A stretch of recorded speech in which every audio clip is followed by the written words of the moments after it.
back, Cheyenne, and joining me over Zoom is author Thomas Fellows, who is here to talk about the importance of giving spirit and self-sacrifice during this holiday season. Thomas, thank you very much for joining us.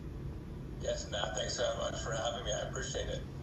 Absolutely. So, like I said, you're here to talk to us about the importance of self-sacrifice and giving, and why is building a culture around that so important? Well, today I'll be analyzing The Gift of the Magi by O. Henry. And in this classic short story, there's a young couple in New York. They're poor, and they're Jim and Della Young. And Jim is most proud of his watch that he owns, and Della's most proud of her hair. And so Della ends up cutting off her hair and selling it to buy Jim a chain for his watch. And Jim ends up selling his watch to buy a comb for Della. And it just shows that you can never really have love unless you sacrifice for one another. Absolutely. And so, like I said, you're an author. Can you tell us a little bit about the books that you've written and why our viewers should give them a look and how it connects to The Gift of the Magi?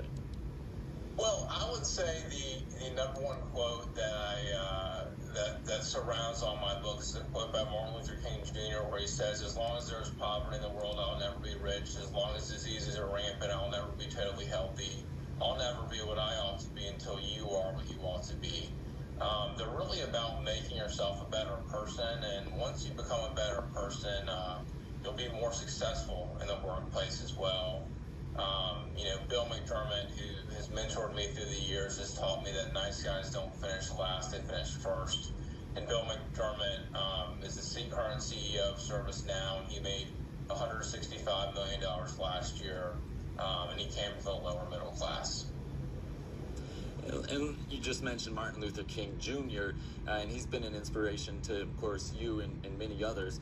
In your eyes, do you see any other contemporary figures today that are maybe starting to influence our culture in that same way and embody the spirit of self-sacrifice? I would say the Ukrainian president, people told him to, hunker down and be safe, and he was just like, no, I have to be with the people, and he was accessible. The best leaders, such as FDR, such as Abraham Lincoln, even if you look at Martin Luther King Jr., were accessible to the people, and that's how you know you're getting somewhere as a leader. Most leaders today try to duck phone calls, try to stay out of the media, but the best leaders are truly accessible. Terrific. Well, thank you very much, Thomas. We appreciate you being on the show, and I hope you have a great rest of your day, and good luck with your mission. Thank you. Merry Christmas and happy holidays. Absolutely.